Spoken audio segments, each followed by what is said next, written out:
그렇다면 그렇게 우선순위를 드리는 믿음의 결혼 생활을 하면 행복한 인생을 살 수 있을까요? 그럴 수도 있고 아닐 수도 있습니다.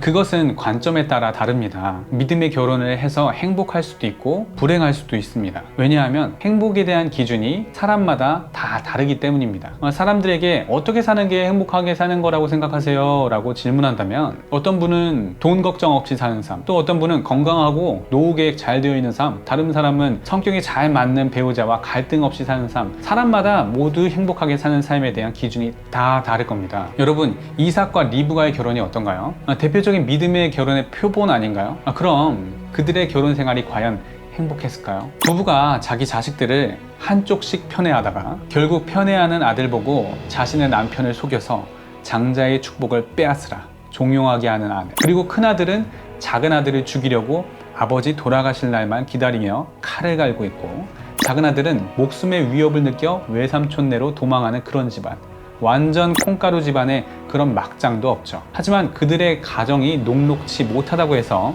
하나님께 드려진 그들의 인생 전체를 부정하고 그들이 결혼 생활을 통해서 기쁨을 얻지 못하였다, 이렇게 말할 수 있을까요? 아니요, 그 반대입니다. 이삭은 리브가를 아내로 삼고 사랑하였고 또 위로를 얻었다 라고 성경은 말합니다. 호세아는 어떤가요? 하나님께서 친히 결혼을 주선하시는데 이 나라가 음란하니 음란한 여자를 맞이하여 음란한 자식을 낳으라, 이렇게 말씀하시죠. 여러분들 같으면 이 말씀에 순종하시겠습니까? 평생을 같이 할 여자로 음란한 여자를 맞으라는데, 어쨌든 하나님께서 그런 여자와 결혼하라고 했으니까 순종해서 결혼하면 뭔가 좀 달라지겠지. 근데 웬걸, 마누라가 허구한 날 바람나서 데려오면 또 바람피고 데려오면 또 바람핍니다. 여러분이 보시기엔 이 호세아의 결혼 생활이 행복한가요? 이런 결혼 생활이 여러분이 기대하시는 그 믿음의 결혼 생활의 모델이라고 할 수 있나요? 반대로 이 결혼은 믿음의 결혼이 또 아니다 라고 말할 수 있나요? 하나님은 호세아가 행복하게 살길 원치 않으셔서 그렇게 결혼하라고 하신 걸까요? 그리고 과연 호세아는 그런 결혼 생활을 해서 불행했을까요? 하나님의 기쁨이 되는 삶, 하나님께서 주신 사명을 감당하는 삶이 자신에게 행복의 기준이 된다면 배우자와의 관계에서 어떤 큰 갈등이 있든, 자녀 문제로 인해 얼마나 큰 고통을 당하든 그것과는 별개로 하나님과 함께 동행하는 삶 자체가 행복인 것이죠. 물론 그렇다고 그 삶에 고난과 역경이 없다, 슬픔도 없고 눈물도 없다, 이런 말씀을 드리는 게 절대 아닙니다. 정말 같은 배우자와 결혼 생활을 유지하면서 살아간다 해도 주께서 각자에게 주신 사명을 감당하며 살아가는 것으로 행복할 수 있다는 겁니다. 그리고 우리가 기억해야 할 또 한 가지는 자신의 기쁨을 위해서 하는 결혼보다 하나님의 기쁨을 위해서 하는 결혼이 훨씬 더 건강하고 더 행복합니다. 왜 그럴까요? 하나님의 기쁨을 위해서 하는 결혼 생활도 여전히 부부간의 갈등은 있죠. 왜냐하면 사람이기 때문에 자신의 필요를 채우기 위해서 상대방이 자신에게 맞춰주길 바라는 본성은 그 누구에게나 있는 거예요. 그래도 그들의 결혼의 목적은 뭔가를 얻기 위해서, 뭔가를 받기 위해서가 아니라 주기 위해서, 드리기 위해서, 섬기기 위해서, 그래서 하는 것이기 때문에 자신이 하나님과 또 배우자 앞에서 저지른 자신의 이기적인 행동, 언행, 자신의 기쁨을 위해서 상대방의 희생을 강요하는 것들을 곱씹으면서 또 회개하고 다시 제자리로 돌아오는 그런 과정들이 있습니다. 갈등이 있지만 갈등의 원인을 상대방에게서 찾는 것이 아니라 자기 자신에게서 찾기 때문에 영적으로나 인격적으로나 성장이 있고 관계의 회복이 있는 겁니다. 그리고 가정을 통해서 나에게 하나님의 영광을 위해 살아갈 사명을 주시고 하늘 상급 쌓을 기회 주시고 같이 동역할 동역자를 주심에 감사하고 또 그 안에서 기쁨과 만족감을 얻는 겁니다. 자, 이 가정의 기쁨과 만족감이 어디서 온다고 했죠? 그들이 가지고 있는 어떤 물질에서 오나요? 차, 집, 돈, 사회적 지위 이런 거에서 오나요? 아니죠. 그들의 기쁨과 만족감은 하나님과의 관계에서 옵니다. 그렇기 때문에 어떤 상황에서도 감사와 기쁨과 만족감을 얻을 수 있는 겁니다. 그리고 사람은 애초에 지음 받을 때부터 하나님의 기쁨을 위해서 자신의 삶을 사용할 때 참 기쁨과 만족감을 얻을 수밖에 없게 설계된 그런 존재입니다.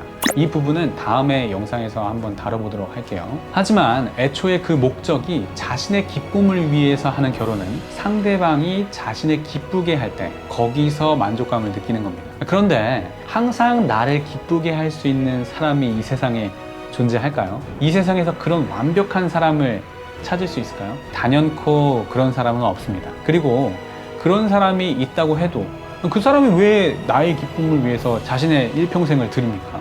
그런 능력이 있는 분은 세상에서 단 한 분. 하나님께서는 우리를 항상 기쁘시게 할 수 있는 능력이 있으십니다. 하지만 그런 하나님도 능력이 있으시다고 우리를 항상 기쁘게 하려고 일하시는 분이 아닙니다. 반대로 우리가 하나님을 기쁘시게 하려고 창조된 존재죠. 그렇기 때문에 자신의 기쁨을 위해 결혼하는 사람들에게는 늘 불만족과 결핍이 따릅니다. 그런 부부들에게서 갈등이 일어나면 그들은 갈등의 원인을 자기 자신이 아닌 늘 상대방에게서 찾기 때문에 개인의 성장도 없고요. 관계는 더욱 악화됩니다. 자신의 기준에 못 미치는 배우자를 데리고 일평생을 살면서 늘 결핍을 느끼게 되죠. 아무리 가진 것이 많아도 부족함을 느끼는 결핍의 상태. 이것이 불행입니다. 채울 수 없는 밑 빠진 독에 계속해서 물을 붓고 있는 상태. 그리고 그 문제의 원인을 밑 빠진 독처럼 깨진 자신의 마음에게서 찾는 것이 아니라 상대방에게서 찾는 것. 이것이 이 부부의 불행입니다.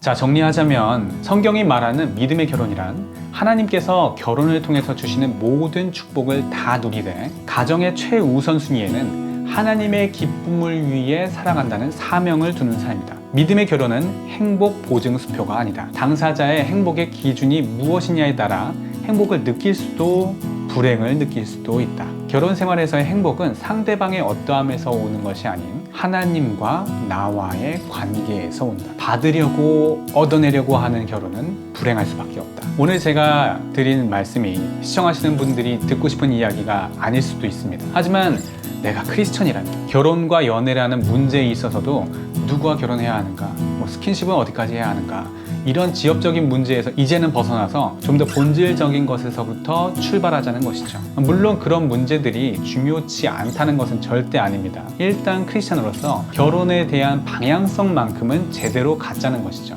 이 영상이 믿음의 결혼을 가이드받는 데 도움이 되셨다면 좋아요와 구독 부탁드립니다. 시청해주셔서 감사합니다.